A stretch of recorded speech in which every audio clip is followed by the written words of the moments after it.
В отличие от стареньких «Жигулей», все лоты аукциона вовсе не куча железа или старого хлама. Среди них, например, вещи актеров театра Моссовета. Народный артист России Анатолий Васильев отдал фуражку летчика. Ему ее подарил один из зрителей фильма «Экипаж». Заслуженная артистка России Екатерина Гусева предоставила сережку-слезинку, которую использовала в мюзикле по Анне Карениной.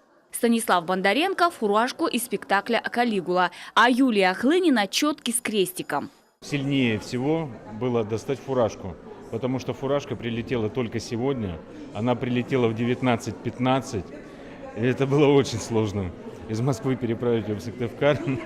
Как итог, все вещи проданы. Выручено 30 тысяч рублей. Самыми дорогими оказались как раз фуражка и сережка. Их оценили в 10 тысяч. Поучаствовать в торгах и приобрести ценный реквизит мог каждый. Сбылась мечта даже ведущего аукциона. Депутат Государственной Думы Ольга Савастьянова выкупила футболку и подарила ее Евгению Гаврилову, поклоннику Александра Дюма. Сколько раз я смотрел на лоты и думал, ну вот почему роль ведущего такова, что я это вынужден, я даже не могу поучаствовать, то есть ну хотя бы даже вот накинуть, а потом с некоторыми, конечно, покупателями нам не состязаться, но с другой стороны, в итоге вот мир не без добрых людей.